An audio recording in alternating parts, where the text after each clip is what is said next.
Ángel. Entonces, ahí está. Acá, acá Joel, hola.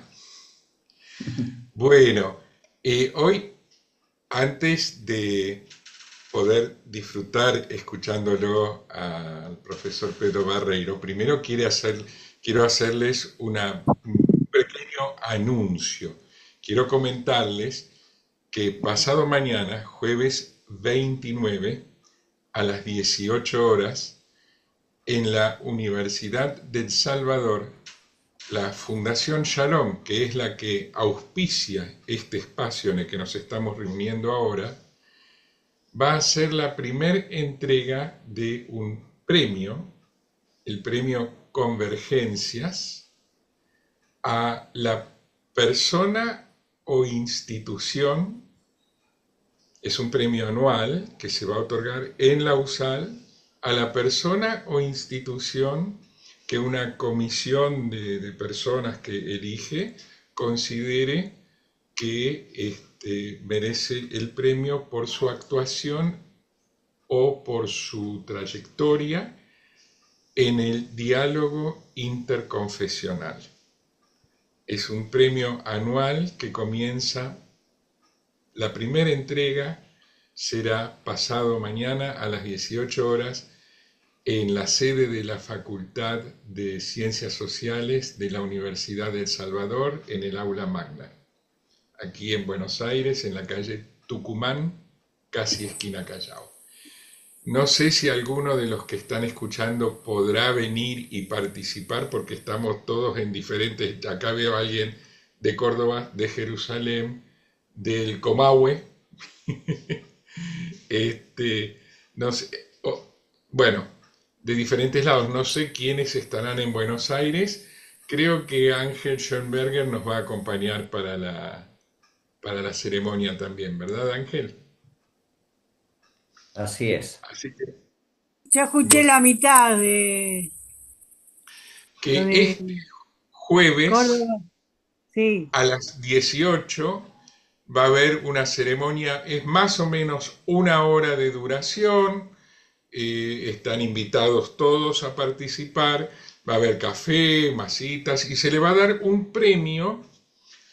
eh, este año va a haber dos personas premiadas, a las personas que se distingan por su trayectoria o por algún hito en particular en su trayectoria en el diálogo interconfesional entre judíos y cristianos, que es a eso a lo que se dedica la Fundación Shalom.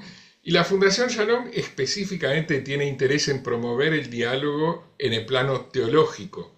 Así que alguna vez el premio también irá específicamente para eso. Pero la noticia que les quiero comentar es que pasado mañana será la primer entrega del premio. Así que si alguien está en Buenos Aires y tiene ganas de acercarse personalmente, va a ser una alegría. Ángel va a estar en Buenos Aires, que él vive habitualmente en Tucumán. Yo también voy a estar. En representación de la Fundación vamos a estar nosotros dos. Va a ser una alegría poder saludarnos personalmente. O sea que no va a haber reunión. ¿Cómo? Los jueves no hay reunión acá. No oigo. Hola. Preguntaba si se me escucha. ¿Sí? Si el jueves que viene, si se hace eso, si hay reunión acá también o no. No, no, no. Acá la reunión es los martes. Ah, no, todos los martes. Yo pensé que los jueves también. Me dio la No, sensación de que hay un jueves. esta reunión es todos los martes de 18:30 a más o menos 20 horas. Y este jueves Ok. va a haber una reunión extraordinaria por la entrega del premio. Jueves a las 18 horas en la sede. Después le pasamos el flyer para que quien esté participando hoy de esta reunión y pueda y quiera venir el jueves, así nos saludamos personalmente, ahí tiene la dirección y todo. Bueno, perdón, le dediqué mucho tiempo y la verdad estoy ansioso por escucharte, Pedro, pero tenía que pasar esta noticia a ver si ojalá pudiera, no sé, Elsa o no sé quién más está en Buenos Aires, pasar a saludar a la USAL si es que tienen tiempo. Bueno, profesor Pedro Barreiro, ahora sí. No sé, Perdón, sí, no se puede poner más fuerte el sonido. Yo no lo puedo poner más fuerte, pero se escucha bajísimo. Es que eso depende de cada computadora. Es un Sí, pro- pero yo ahí los escucho está. siempre bien y hoy no sé qué pasa. Bueno, está bien, sigamos, sigamos. Sí, yo oigo Lo- bien. Está ah, bien, sigamos. ok, bueno, perdón por estos minutitos que robé para pasar una noticia parroquial, pero importante porque es la primera vez que la Fundación Shalom otorga este premio. Comienza el premio pasado mañana. Este, Pedro, Bueno, eh, ¿quieres presentarte? Porque esto se graba, no sabemos quién lo verá, y bueno, me contar. presento. Soy Pedro y, y concurro los martes a compartir con ustedes y disfrutar de algunos pensamientos que compartimos. Y realmente cuando Ángel me pidió esto, creo que después me arrepentí, pero bueno, vamos a ver qué hacemos con esta cuestión. Yo quiero ser respetuoso con ustedes, lo preparé a lo que me pareció para ver qué podemos hacer con el Éxodo. Rastreando los títulos que hay, hoy en día hablar del Éxodo es una complicación para algunos, es una satisfacción para otros, ¿no es cierto? Pero a veces son los cuestionamientos los que más se plantean. Y salieron de Egipto y seguimos saliendo de Egipto y con toda seguridad Hashem nos seguirá sacando de Egipto, ¿no? De esta manera quería comenzar. Cada 14 de Nisan, el pueblo judío se sienta a leer la Agadá. Y lo viene haciendo desde hace por lo menos, tal vez 3.500, 3.000 años. Y lo va a seguir haciendo porque el relato del éxodo de Egipto contiene valores trascendentales para la identidad de Israel como pueblo y como nación. Como creyente cristiano, me sumo a la lectura del Éxodo, porque también me alcanzó la liberación de mi Egipto interior por medio de Jesús. Por lo tanto, cada vez que leo el libro de Éxodo lo disfruto, ¿no? Lo admiro y realmente me agrada. Y pensaba en esto, pero ¿es el Éxodo un acontecimiento histórico? Hay muchas personas, creyentes y no creyentes, que siempre se preguntan, ¿cómo fue que sucedió? ¿Realmente las aguas se abrieron? ¿Tantos salieron de Egipto? ¿El agua se convirtió en sangre? ¿Todo el ejército de Faraón murió en el mar? ¿Y cuántas preguntas más surgen a raíz del éxodo de Egipto? Tal vez podría esbozar algunas respuestas. Algunos dirán que sí, el éxodo fue así como nos lo narraron. Otros dirán que no existió, no hay éxodo. Y otros tal vez dirán que sí, pero no como lo narra la Biblia, o la Biblia hebrea, o la Tanaj. Y si me preguntaran a mí, tal vez yo respondo siempre de esta manera. Miren, da igual, no importa si el éxodo es o no un acontecimiento histórico, porque desde el punto de vista educativo, teológico, lo que importa es que el relato del éxodo nos transmite y ha transmitido de generación en generación del pueblo de Israel y en el cristianismo una vivencia increíble. No importa si Moisés los sacó de Egipto guiado por Dios hace 3.500 años y vagaron por el desierto y luego entraron a la tierra de Canaán. Da igual porque si están seguros del relato de que Moisés los sacó de Egipto y los ha acompañado de hace 3.000 años, es que la importancia del relato les ha dado una identidad cultural, una identidad religiosa, una identidad nacional como pueblo. En el cristianismo, Dios nos ha dado la experiencia que nos ha sacado de nuestras miserias y pecados con mano fuerte y brazo extendido, como se recuerda en la mesa del Ceder, cómo Dios sacó a Israel de Egipto. Muchos se sorprenderán al descubrir que esta frase bíblica con mano fuerte y brazo extendido, de hecho, tiene un origen egipcio. En las inscripciones egipcias se describe al faraón como la mano poderosa y sus actos como los del brazo extendido. Pero Dios es el que nos ha dado la libertad. Sin embargo, desde el punto de vista de la historia, sí que es importante. ¿Por qué? Porque el éxodo de Egipto, si pasó, o si quizás pasó, pero no exactamente de la manera en como lo relata la Biblia, es una narración evocando memorias históricas orales que se transmitieron en algunos grupos semitas que vivían en la región de Canaán. La manera en cómo respondemos a esta pregunta, desde el punto de vista de la historia, si tuvo o no lugar el éxodo de Egipto, repercute directamente en el origen del pueblo de Israel. Es decir, aquellos que están convencidos de que el éxodo de Egipto es un acontecimiento histórico, no tienen dudas sobre cuál es el origen del pueblo de Israel. La Biblia hebrea, Tanaj, dice que hubo un varón llamado Abraham, que tuvo un hijo llamado Isaac, que tuvo un hijo llamado Jacob, que a su vez tuvo 12 hijos que conformaron las tribus de Israel, que habitaron en Canaán, y que luego, en época de hambruna, fueron a Egipto, y que posteriormente fueron esclavizadas, y que salieron liderados por Moisés para regresar a la tierra de Canaán, la tierra que Dios le había prometido al patriarca Abraham. Entonces, si yo respondo a esta pregunta, sí, evidentemente tengo claro cuál es el origen del pueblo de Israel. Ahora, ¿dónde está el problema con el éxodo?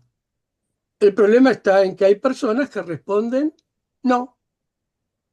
Estoy hablando de personas que uno puede encontrarse en una conversación o reunión entre amigos o conocidos. Desde el punto de vista teológico, la situación es clara.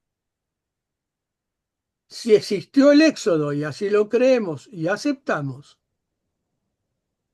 pero no voy a dar una respuesta desde la teología, porque si doy una respuesta desde la teología, la respuesta es esa, sí, y está concluido el tema, y nos saludamos, hablamos de otras cosas y terminamos la reunión.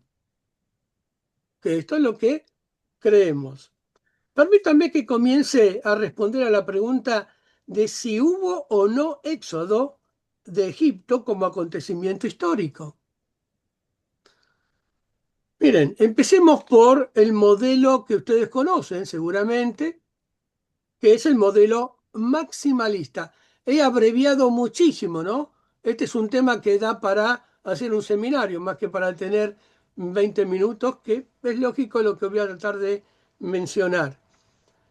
El modelo maximalista dice la Biblia es historia. Y por tanto, la visión que se tiene del éxodo es la visión clásica, hubo éxodo. El modelo maximalista al que adhieren historiadores y arqueólogos de todo el mundo fueron los que postularon, afirmaron, defendieron que se puede conciliar la Biblia con la historia y con la arqueología. Lo que tuvieron que hacer para confirmar científicamente lo que está escrito en la Biblia es lo que todos conocemos y que fue siempre un eslogan. tomar una Biblia en una mano y una pala en la otra e ir a los lugares en donde los acontecimientos pasaron, es decir, en la tierra de Israel, excavar y ahí hallar pruebas irrefutables de lo que está escrito en el texto bíblico es verdad. Era la tendencia maximalista. Era por lo general muy cercana a la Biblia. Creyentes que querían o que quieren la Biblia y como la quieren, estudiaban la Biblia y la arqueología, iban a Israel desde todo el mundo, Inglaterra, Alemania, Francia y desde Argentina, por supuesto. Yo fui a excavar, pero muchos otros también fueron a trabajar. Íbamos a Israel a excavar para intentar demostrar la veracidad de lo que está escrito en la Biblia. Cuando fui hace 30 y algo de años por primera vez a excavar, me invitaron a Beyán. ¿Y cuál fue mi alegría? Dice, bueno, yo voy a ir y voy a encontrar los muros de Beyán donde colgaron a Saúl y Jonatán. Bueno, todavía los estamos buscando. Es decir, es interesante, ¿no? Pero bueno, era mi primera experiencia que ya después aprendí demasiado. El modelo maximalista que estuvo representado por Albrecht, que yo estudié en el seminario, y se debe acordar también Ángel y Daniel, ¿no? Estudiamos con él y con Bray, historia de Israel, etcétera, etcétera. Es lo que propone es que es posible, mediante la arqueología, descubrir restos materiales que confirmen la veracidad del texto bíblico. En Israel, este modelo maximalista estuvo representado por varios arqueólogos importantes, que seguramente todos ustedes conocen. Yadin, que es el que excavó en Masada, y es el que descubrió un montón de cosas que hay en Masada, y también Benjamin Mazar. Yo trabajé con Amijail y trabajé con Eilat Mazar, realmente extraordinarios, y realmente aprendí muchísimo con respecto a ellos. Pero también tenemos el modelo minimalista, breve. A partir de la década de los 60, comienzan a surgir estudiosos e investigadores desde el punto de vista de la historia que tratan, desde el punto de vista de la historia que la arqueología comienza a criticar el modelo maximalista. Criticar el modelo maximalista quiere decir que comienzan a expresar que no siempre la arqueología coincide con el relato bíblico. Y como no siempre la arqueología coincide con el relato bíblico, comienzan a desarrollar una escuela que postula que la Biblia en realidad hay que entenderla como algo mitológico y la arqueología no puede corroborar un relato bíblico porque la arqueología solamente puede corroborar algo que es histórico. El modelo minimalista afirma que el éxodo entonces no ocurrió. Miren, ahora tenemos dos escuelas que plantean entonces sus propuestas. Esto hoy en día ha cambiado demasiado. Es decir, no hay maximalistas puros, no hay minimalistas puros, y algunos que eran minimalistas han dejado de ser tan minimalistas, acercándose a los maximalistas, y algunos maximalistas han entendido que tampoco tienen que ser tan puros y más o menos encuentran niveles de acuerdo. Por lo tanto, la escuela maximalista que postula que todo lo que está en la Biblia se puede demostrar mediante la arqueología, y tenemos la escuela minimalista que postula que no, y que de hecho son mayoría las cosas que no podemos corroborar mediante la arqueología. Bueno, en realidad, al llegar aquí, tengo que decir que no hay evidencias arqueológicas del éxodo de Egipto. No hay. Lo que hay son algunas circunstanciales que podrían llegar a interpretarse como parte del proceso del éxodo de Egipto. Pero pruebas arqueológicas que confirmen la veracidad del relato del éxodo de Egipto no hay. Aunque hay menciones por todos lados, ¿eh? Y a veces sorprendentes. Acabo de recibir hace 2 días que hemos encontrado nuevamente el arca. el arca de Noé. Y creo que con esta debe haber más o menos las 555 arcas que encontramos, ¿no? O a veces como también aquellos que lograron encontrar la ballena de Jonás. Y tantas cosas que estamos diciendo, tanto del Antiguo como del Nuevo Testamento, ¿no? Por lo tanto, pruebas arqueológicas que confirmen la veracidad del relato del éxodo de Egipto no hay. Y no es ningún problema desde el punto de vista de los investigadores minimalistas para decir que el éxodo no pasó.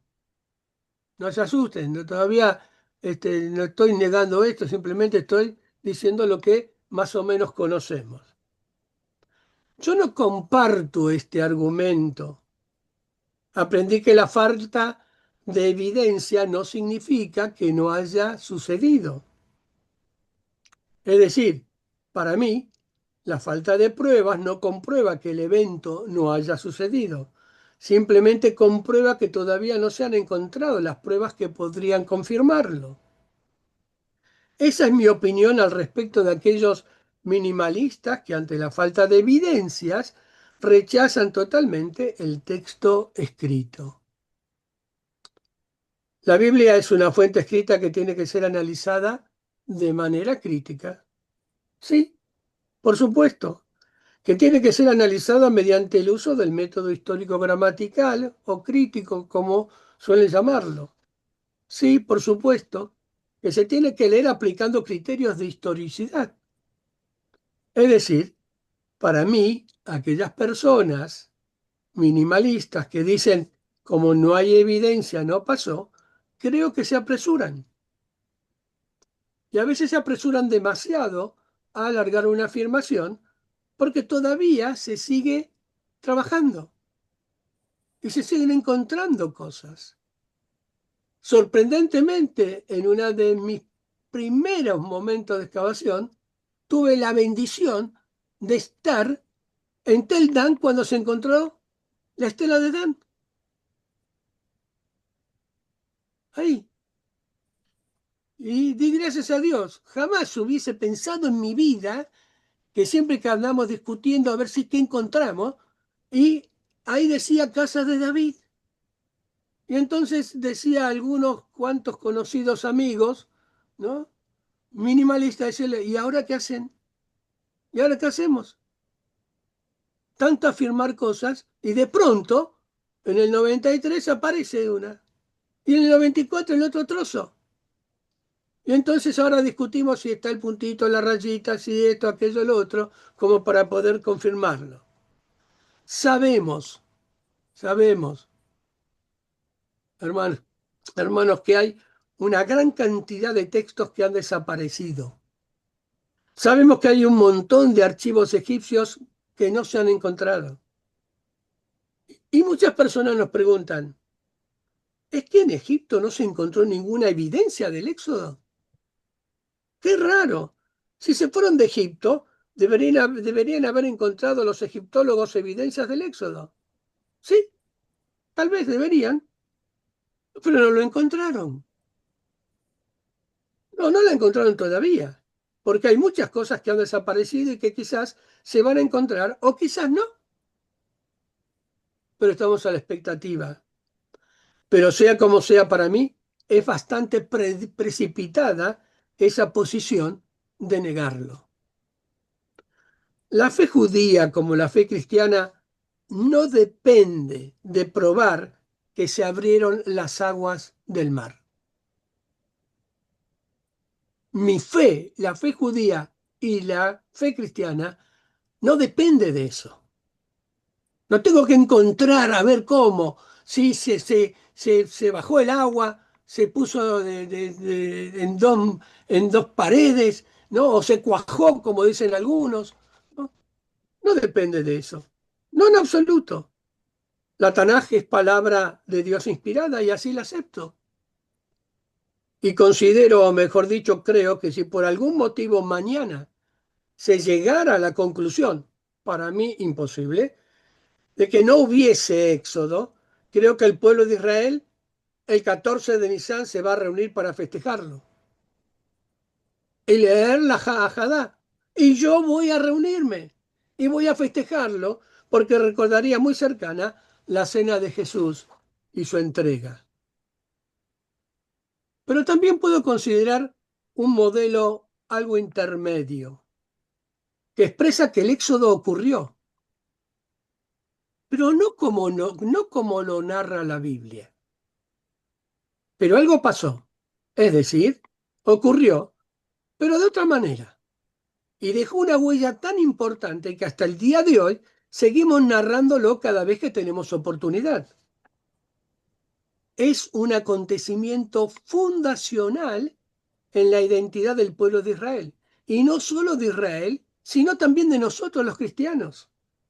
Yo siempre proclamo que Yahvé, y lo dije anteriormente, sacó al pueblo con mano fuerte y brazo extendido, y así nos libera cada día de la opresión.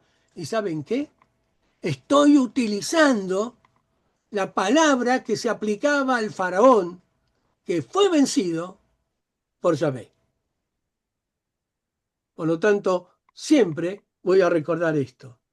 La mayoría de los investigadores sostienen que no hubo una salida masiva de esclavos de Egipto ni una conquista violenta de Canaán. No hubo, pero sí existieron grupos semitas en Egipto, tribus nómadas del sur y procesos profundos sociales dentro de Canaán. El éxodo en este caso sería una síntesis, una narrativa tardía de muchas memorias sociales, religiosas y políticas. Y aquí tenemos una postura intermedia que viene a intentar conciliar ambas escuelas. Dijimos que la escuela maximalista expresa que por lo general es posible demostrar desde el punto de vista académico, científico, histórico, arqueológico, la veracidad de los relatos de la Biblia. La escuela minimalista que postula no se puede, sino que mediante el estudio científico y académico tanto de los textos como del terreno mediante la excavación arqueológica, lo que se demuestra es que no hubo éxodo. Para poder responder entonces a la pregunta de si el éxodo fue o no un acontecimiento histórico, lo que tenemos que hacer primero es definir qué fue el éxodo.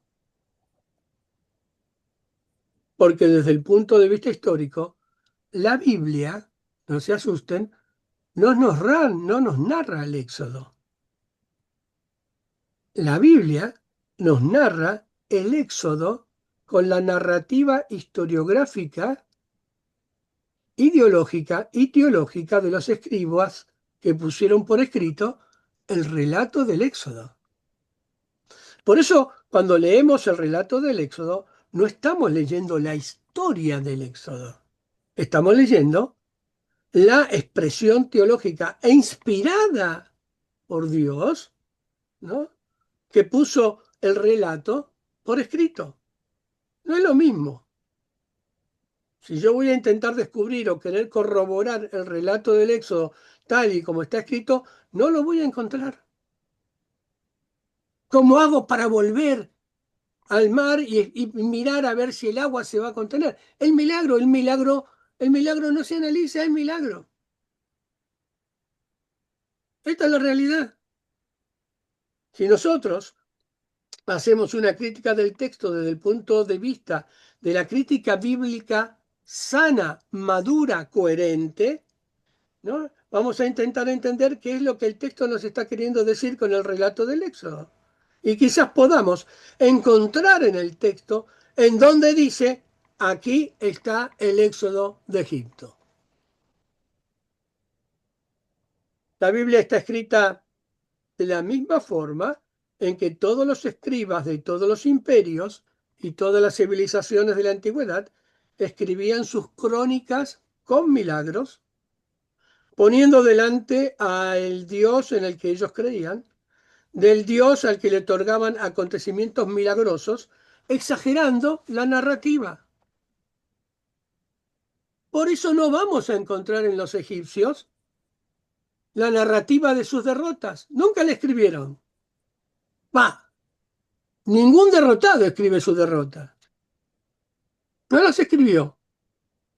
Los egipcios no escribían sus derrotas. Y sabemos, como en la batalla de Kadesh, que se la atribuyó Ramsés como vencedor, no fue así. la batalla de Kadesh hay algo de similitud que nos permite entender el Éxodo. El poema de Kadesh tiene mucha relación con el cántico de la división del mar. Hay que leer ese poema, que se atribuye a Ramsés, solo avanzando hacia las tropas hititas, ¿no?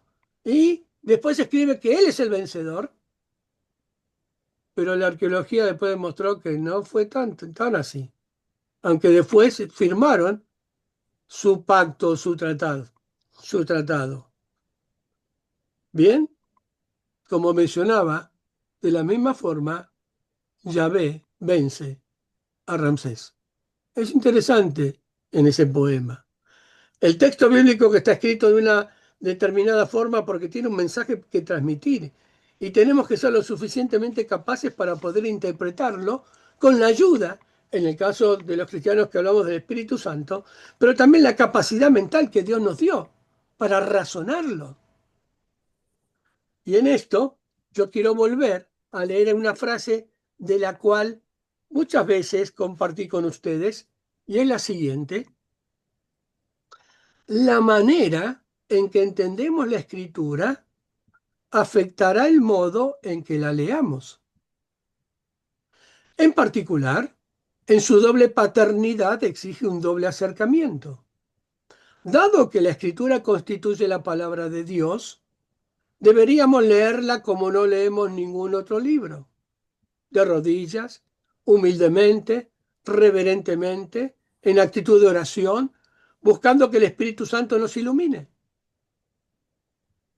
Pero como las Escrituras son también palabras de seres humanos, deberíamos leerlas como leemos todo otro libro, empleando la mente, pensando, considerando y reflexionando, a la vez que prestando atención cuidadosa a sus características literarias, históricas, culturales y lingüísticas.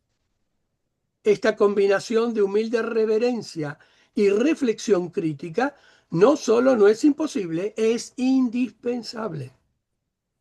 Cito, Stott John, el cristiano contemporáneo, una llamada urgente a escuchar con los dos oídos, publicado por Ehrman y en la página 163. Y creo que este es el concepto. Ahora, permítame un minuto más, porque todos van a preguntar, Pedro, pero no hablas ni de los faraones, no hablas ni de la gente, y no hablas de cuándo entraron, cuándo salieron, y cómo entraron y cómo salieron. Y bueno, miren, los términos comunes son Javirú, Ixos, Yazú, todos ellos son semitas. Canaán es semita. Y en Egipto hay información de ellos. Hay un friso con vestimenta típicamente de los semitas. Y esto es lo que debemos entender. No es que estaban vedadas o vedados los ingresos de los semitas en Egipto. Hasta la batalla de Kadesh, Egipto tenía presencia sobre todo ese territorio. Los Javirú los tenemos y los hemos hallado escritos, documentados en las cartas de la Marna. Sabemos lo que eran. Bastantes bandidos o trabajadores, nómades o seminómades, que entraron en Egipto. Y los egipcios lo sabían. Trabajaban para ellos. Entraban y salían, a veces cuando querían. Pero hubo otro grupo que también vino de la zona de Canaán, semita, los Ixos, que también entraban. Pero en un momento, para sorpresa, entraron y se quedaron. Se quedaron como 100 años más o menos. Bien. Y controlaron, entusiasmados, embelesados por lo egipcio.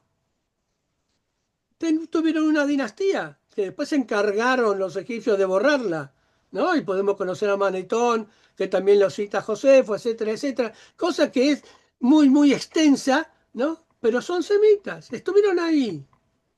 Y en la parte precisamente en donde también se va a mencionar que estuvieron los de la familia de los israelitas, con su capital Avaris.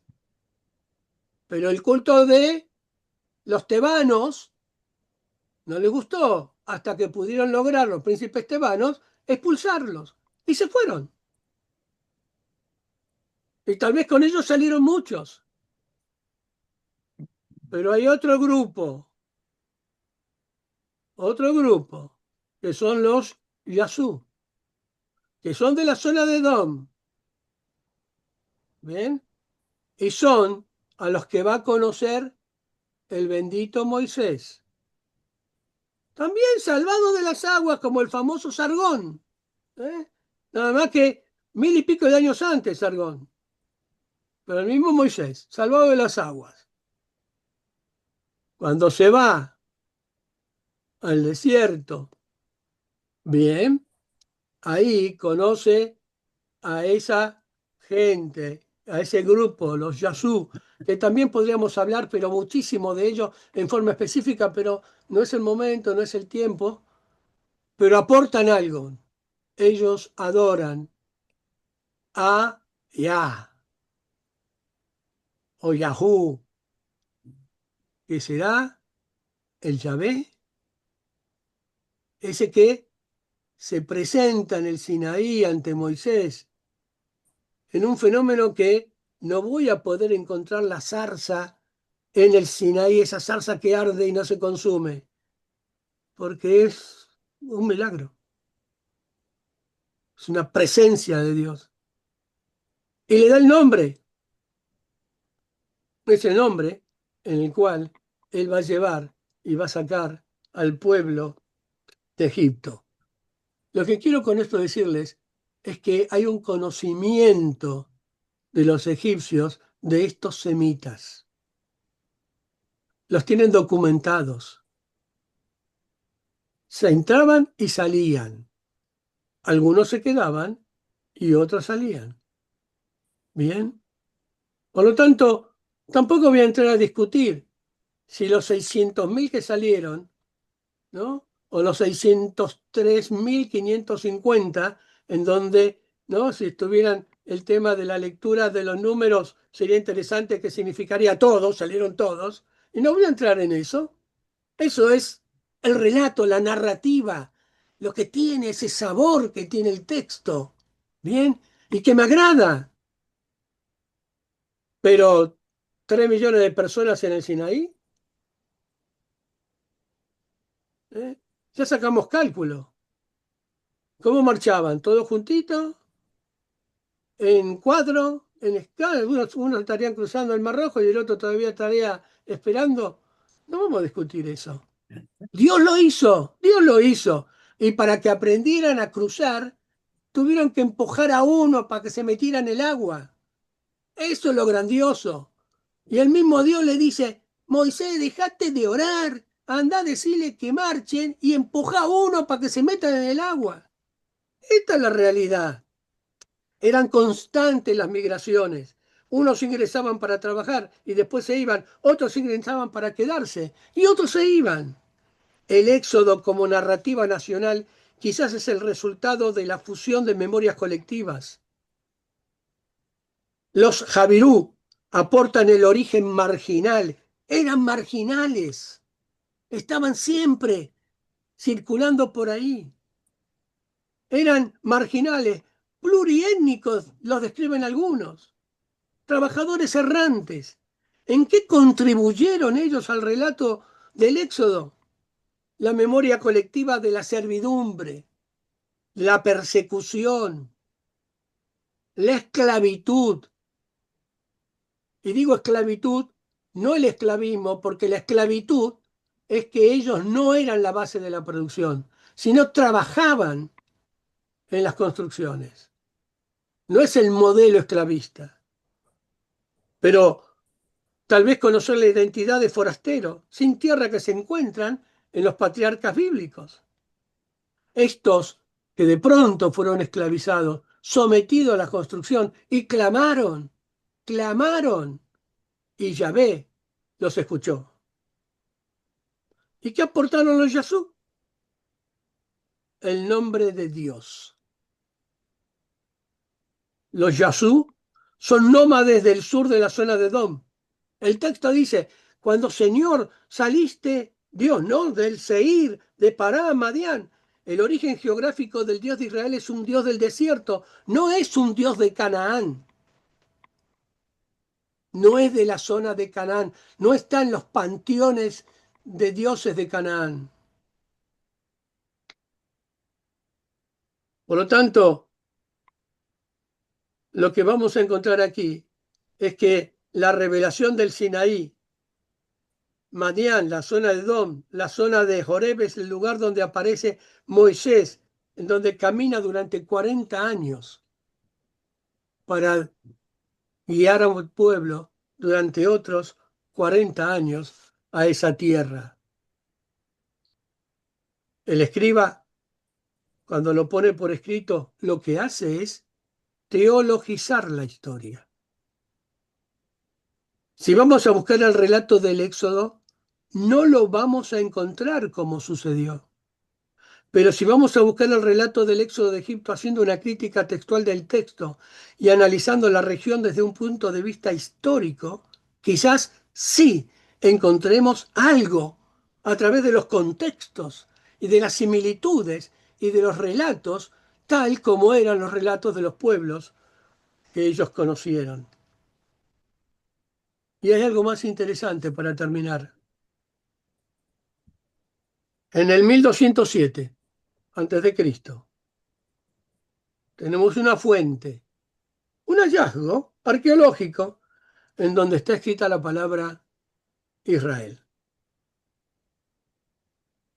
Hay una estela en Egipto, estuve ante ella en el Cairo, creo que todos vamos y nos sacamos la foto señalando el nombre de Israel en ese museo, que ahora es nuevo, ¿eh? Pero no iba a compartir pantalla para eso.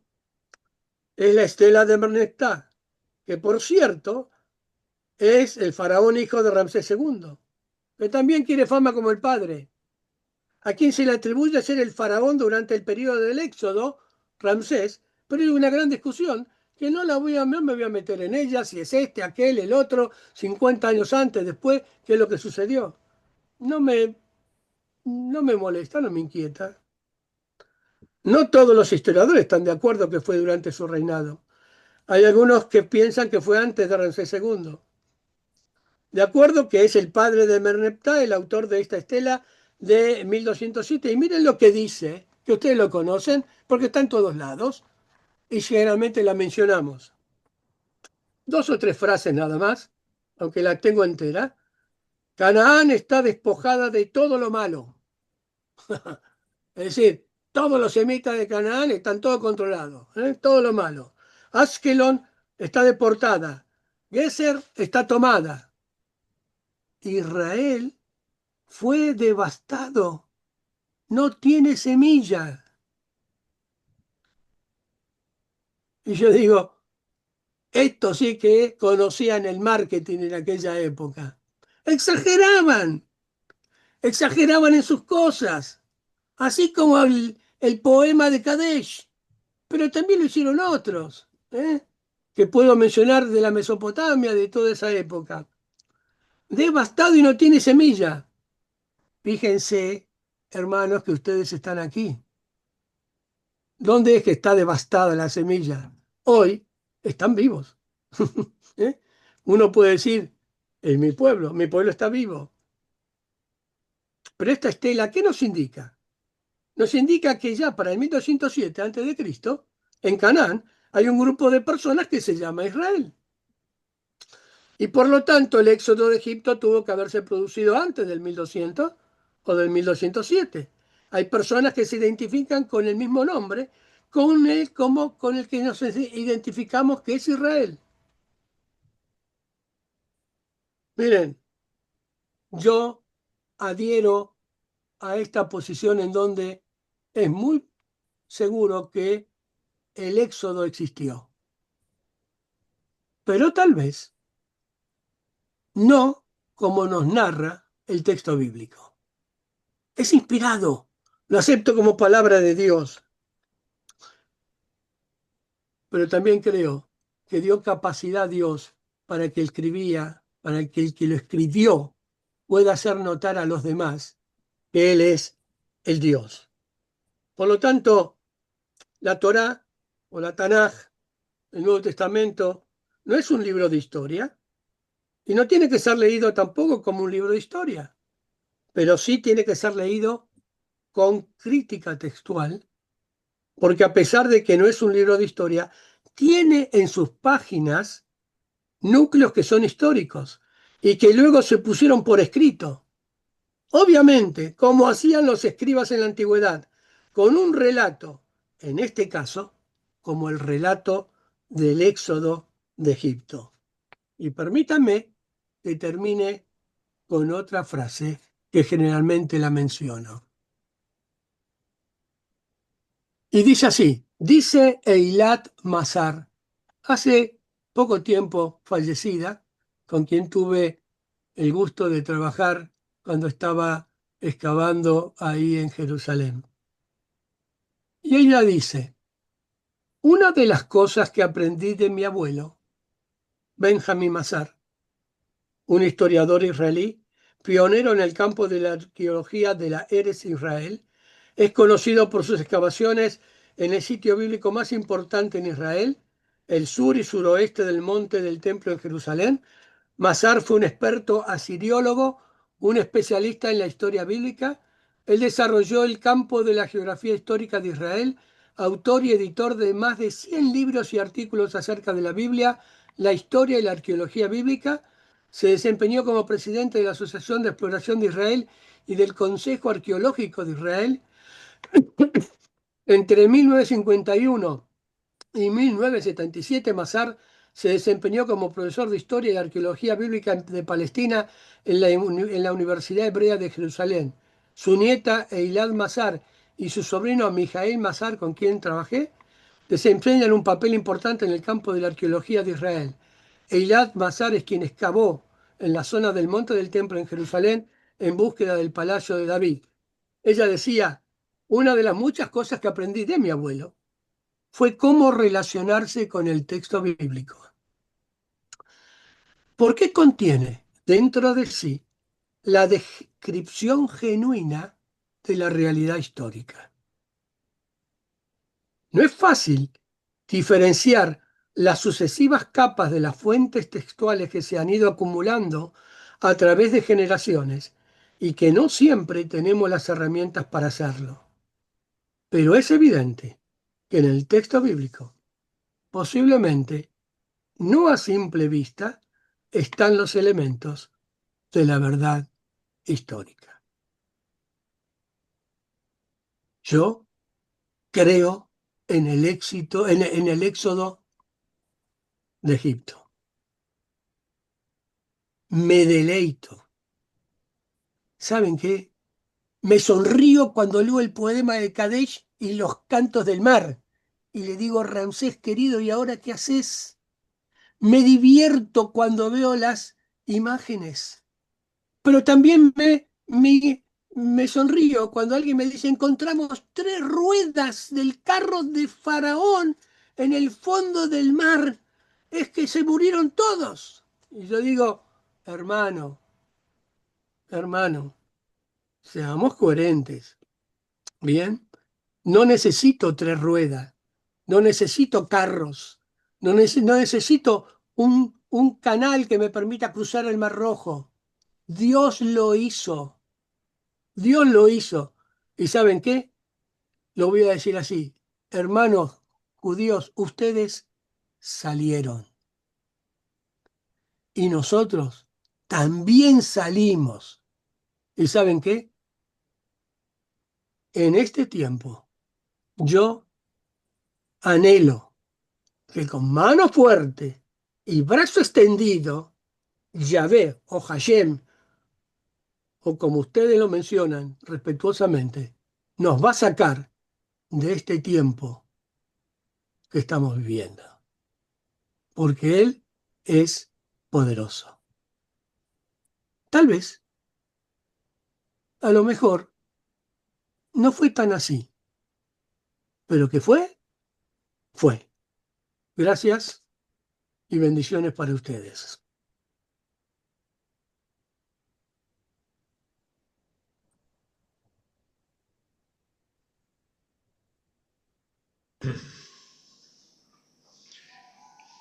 Muchas gracias, Pedro.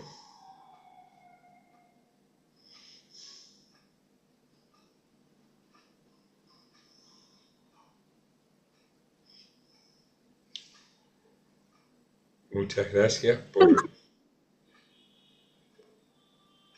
por tus palabras que transmiten cultura, ciencia y fe. Bueno, hasta ahí. Y sí.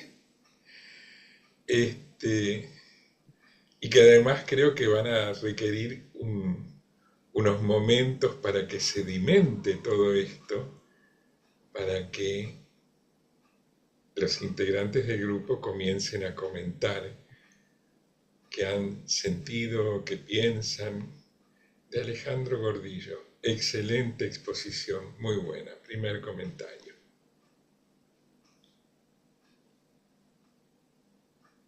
Elsa, te desmuteaste para hablar. No, Ah, No, perdón, no era la perdón. intención, no estaba desmuteada. No, estoy aparte, buena parte me la perdí con el sonido, después lo pude compaginar. Pero como una sola idea de esta estupenda exposición, de la cual nos deja mucha huella para reflexionar. Pero me quedo con la idea que el sustento de la fe sobrepasa lo histórico, que es lo que expresó Pedro.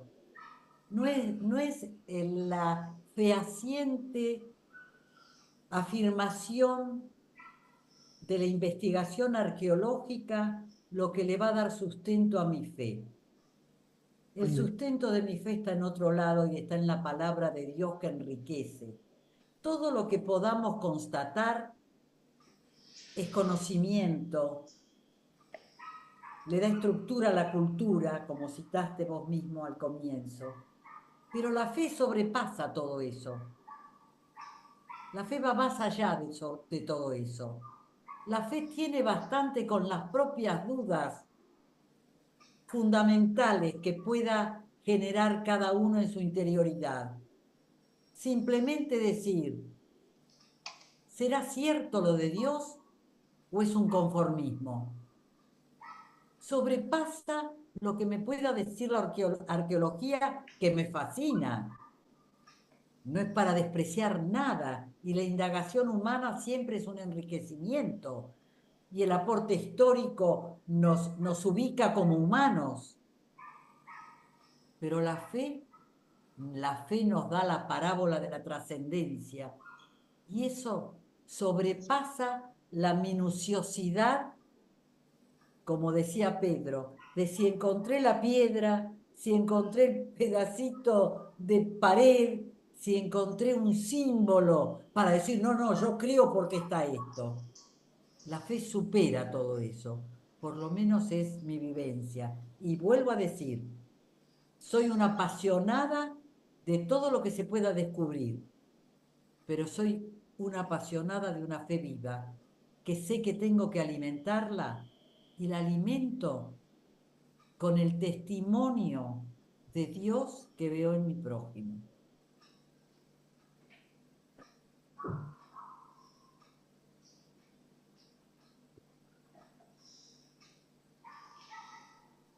Jaime se desmutió. Sí, Jaime, adelante. Gracias, Elsa. Te escuchamos, Jaime.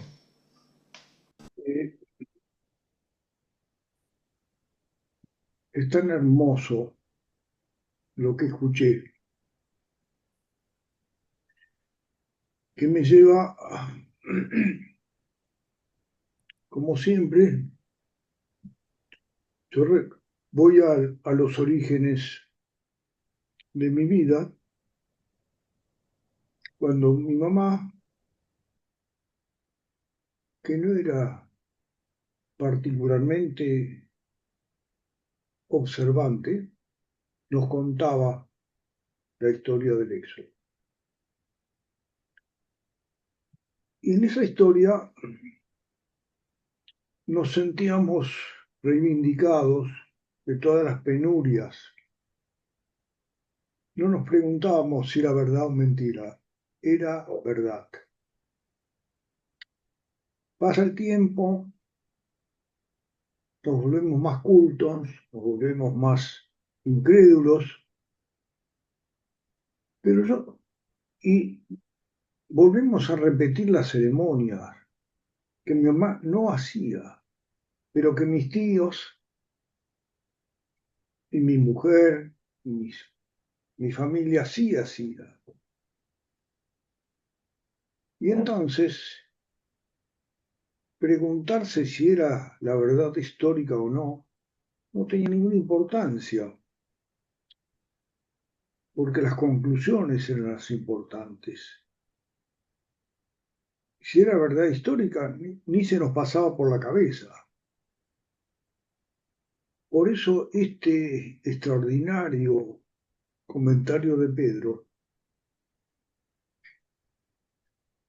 nos ayuda a ponernos en el lugar en que estaba mi mamá, en que estábamos nosotros, una familia humilde,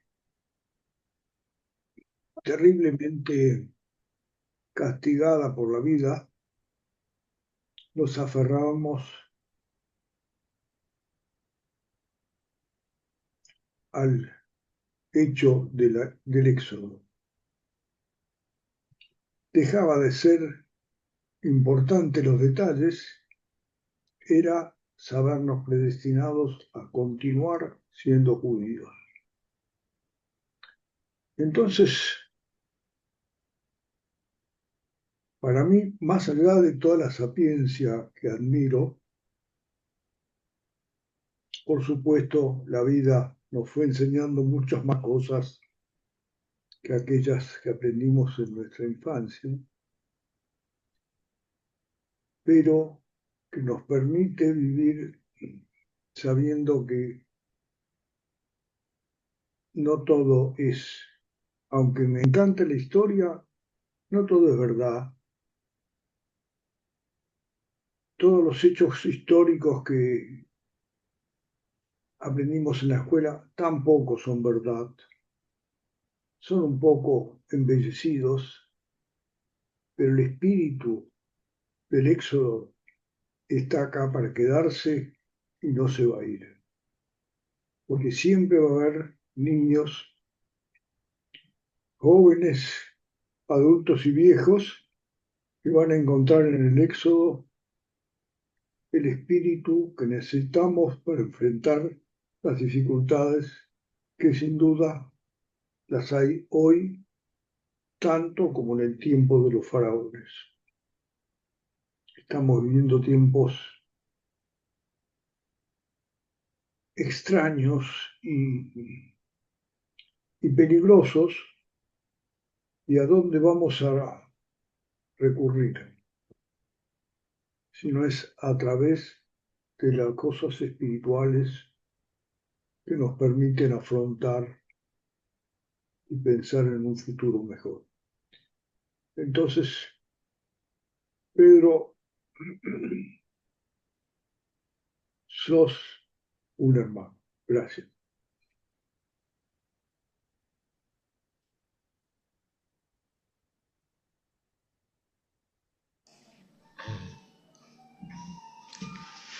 Gracias, Jaime.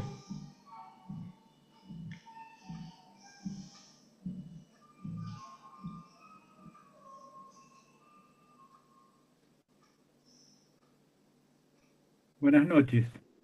Yo quería hacer un simple comentario, Marcelo, Pedro. El Sí. Éxodo no interesa si es o no es real. Lo que interesa es la enseñanza que nos dejó a través de las palabras de la Torá, de que el pueblo creyó en algo, creyó en que tenía que salir de la esclavitud forzada a la independencia nuevamente, al volver a creer en que podía ser un pueblo independiente, que es lo que se está tratando en manteniendo el Estado de Israel. Es una forma de que podamos seguir adelante creyendo en que lo que hacemos es lo correcto.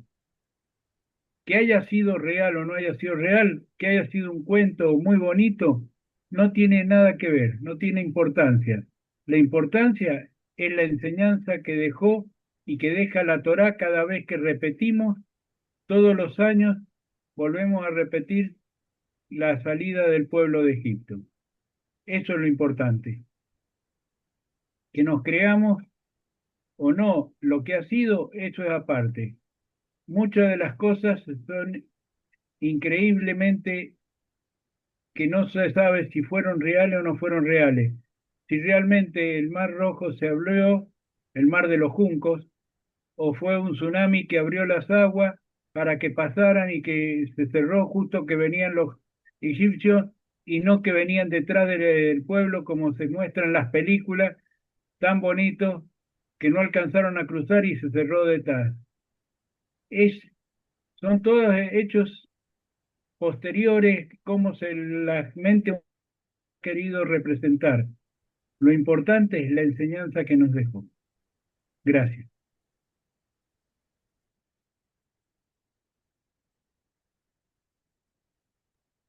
¿Puedo hacer un comentario? Sí, claro, adelante. Ante todo, Pedro, excelente, muy claro, brillante la exposición. Yo aprendí muchísimo. Y bueno, pero voy a continuar. Como decía Jorge, el Mar de los Juncos, ¿no? No el Mar Rojo. Y el Mar de los Juncos no se sabe dónde está. Eso es un problema, no sé si histórico, arqueológico, pero no es el Mar Rojo y es el Mar de los Juncos, no se sabe dónde está. Totalmente. ¿Eh? Sí, está claro, está techo, es por eso. Todos hablan del Mar Rojo pero bueno, no es así. Está bien. Claro. Ahora, salieron 600.000 varones, la tradición judía dice que salieron 600.000 varones de 20 años para arriba. Es decir, que las 2 millones También. pueden ser. Son interpretaciones de Sí. otra.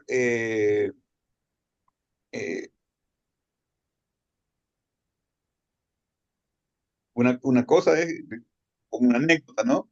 Una vez estábamos en el río Jordán, donde los cristianos se bautizan, porque uno se que En Jesús. Yardenit, en Yardenit.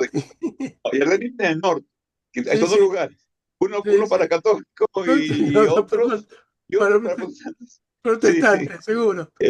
Aguas distintas por las dudas. sí, claro. Sí. Y cuando salimos para continuar para Tiberíades, hay un muchacho, un soldadito que estaba haciendo guardia a la entrada del lugar ese y pregunta, ¿no? Era un soldado muy religioso, un jaredí, un ultra ortodoxo. Entonces, y nos pregunta, che, ¿qué pasa acá? Que entran y salen. Entonces, le decimos, acá los cristianos creen que acá se hizo el bautismo de Jesús. Dice, mira, yo no sé si se bautizó ahí, pero que Josué cruzó ahí con el pueblo, no tengo ninguna duda. Un ultra ortodoxo. Así que eso como anécdota, ¿no? Sí. Eh, eh, bueno, no quiero entrar más, pero también recordar otro misterio, ¿no? Que el pueblo no caminaba en el desierto, viajaba en el desierto. Lo aljú nasú.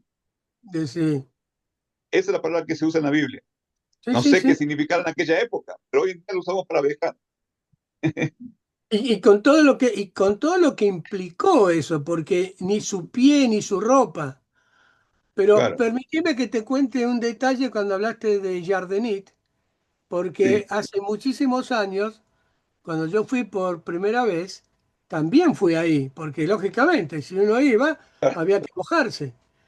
Y claro, entonces me metí y me metí con un bidón de 5 litros, claro, un bidón de plástico de 5 litros, y era la época que los podía traer.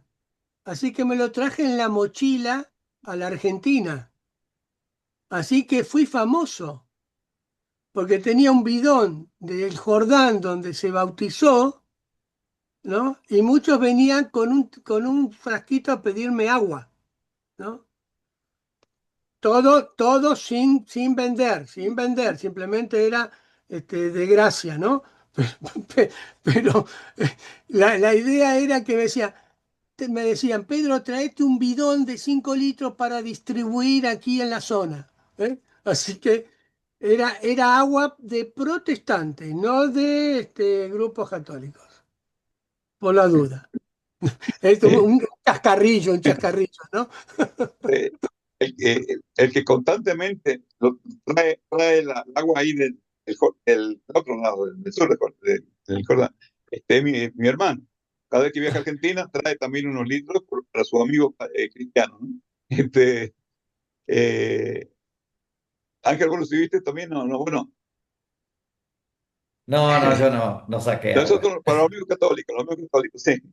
Este, bueno, más otra cosa de que eh, Ahora, Joel, tal vez esto, cuando hablamos, lo mismo que Jorge, hay muchos estudios que se van haciendo sobre el éxodo. Yo no quería abundar en esto y además estoy muy corto de tiempo porque tengo que cortar, pero sobre el tema de la batalla de Kadesh y los ¿Mm? frisos que hay estudios en donde, tal vez ustedes también saben, se están aplicando como que el mismo, la misma corte de Ramsés tendría una forma muy similar al tabernáculo. Miren ustedes lo que hacen, una crítica histórica del texto con respecto a una interpretación de similitud. No, es interesante. No era para abarcarlo ahora, pero decirles cómo aparecen un montón de cosas y cuando uno lo mira realmente tiene las tres partes. Ahora, hay que seguir analizando esto como para decir cómo se esbozó esto, cómo se cantó y cómo lo narra realmente el que escribió el texto bíblico, inspirado por Hashem, lógicamente, y con una intención, como decía Jorge, de enseñarnos cuál es el propósito, ¿no? Y gracias a Hashem por todo lo que nos dio, ¿no? Nos dio a lo largo de esta historia hasta el día de hoy y nos dará. sí, es.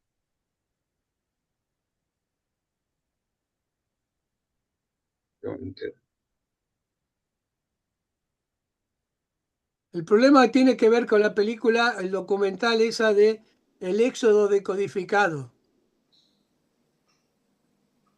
¿No la conocen? No. ¿no? No, bueno, hay todo un tema en donde, bueno, de pronto hay que empezar a analizar el cambio climático, el vapor que subía, cómo el agua se convierte en sangre, ¿no? Por qué el primogénito, los primogénitos mueren? Entonces comienzan a decir que los primogénitos de familias acomodadas, ¿no? Dormían en lechos y entonces los vapores, ¿no? que fluían del agua de descomposición tomaban cierta distancia, mientras que los pobres dormían arriba, en los techados, por lo tanto no le alcanzaba. Bueno, un montón de interpretaciones que a veces es muy rimbombante, pero bueno, marcó un momento. Ese documental tiene ya unos cuantos años como para ir queriendo justificar esto que decía Jorge. No necesitamos eso.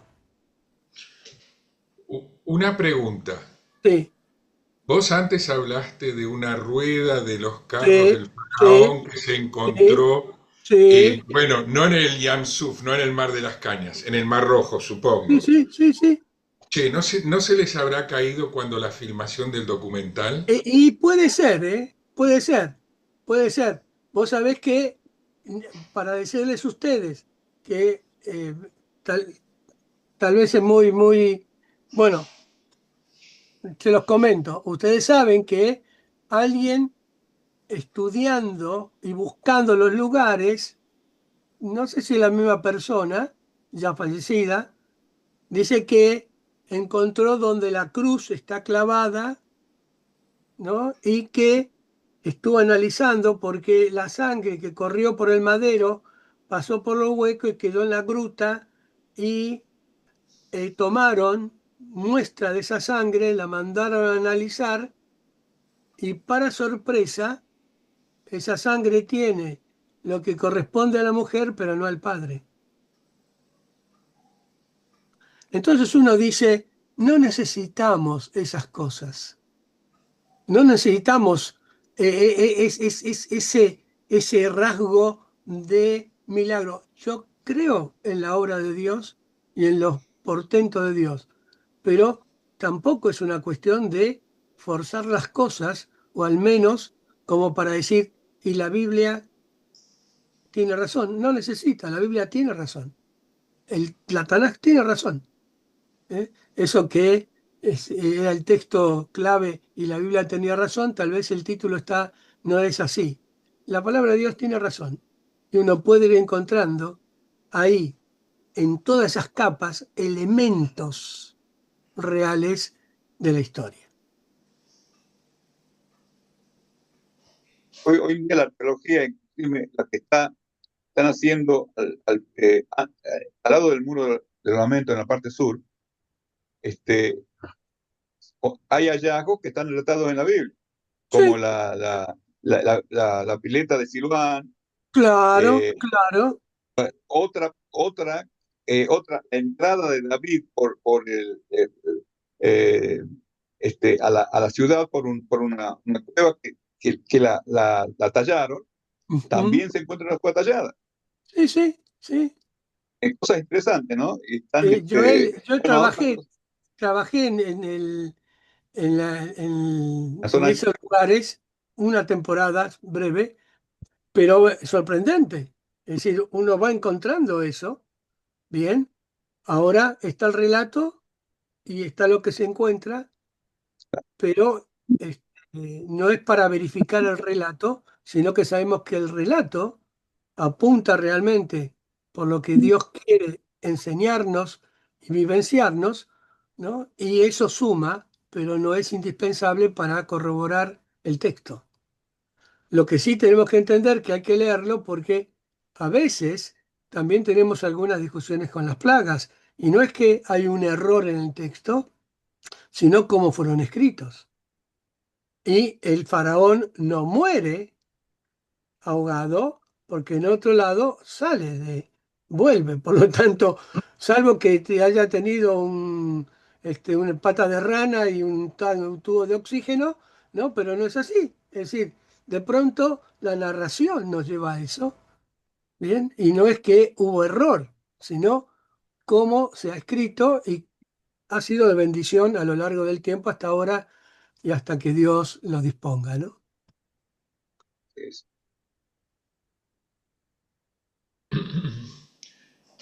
¿Me permiten que cuente una anécdota de algo que me pasó recién? Eh, para hacer el premio de la Fundación Shalom había que hacer una réplica de una estatuilla. Y el taller donde hicieron la réplica me lo trajeron hace un par de horas acá a casa, ¿no? Y el técnico me dice, salió lindísima. Bueno, perdón, para mí es lindísima, porque la realidad de una obra de arte es que el que termina de hacerla es el que la ve.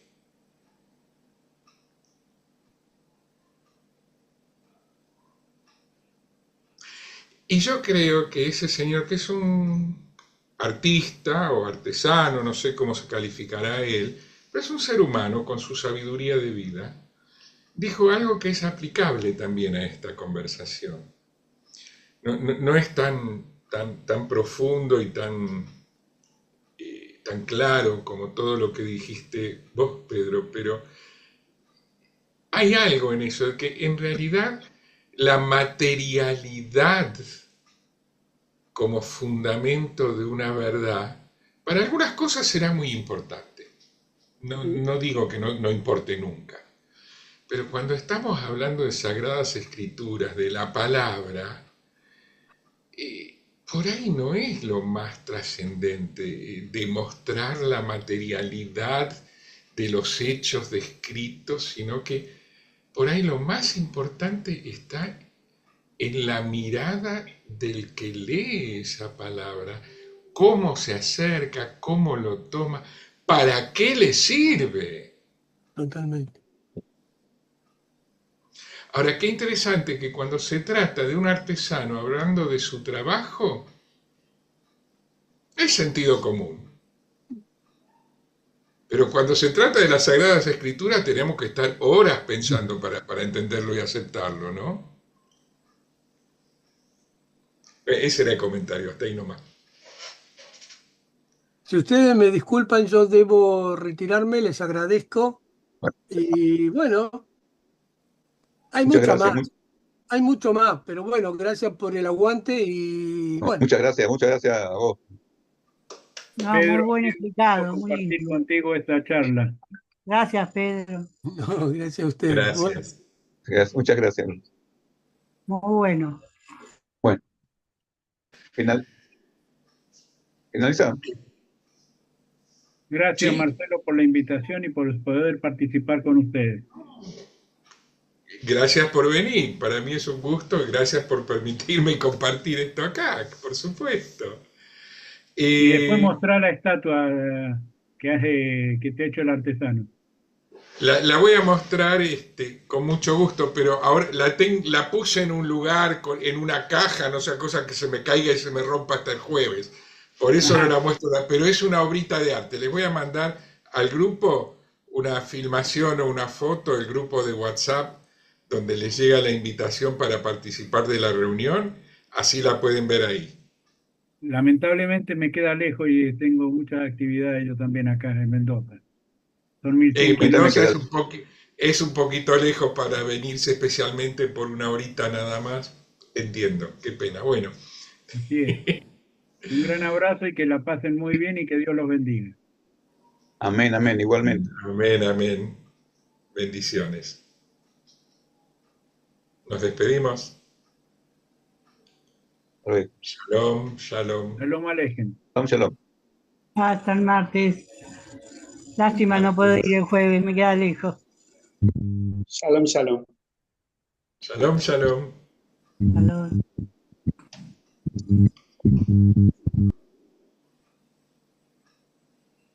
¿Vas a poder venir, Elsa? Voy a hacer lo posible. ¿La hora cuál es? ¿Me dijiste? De 18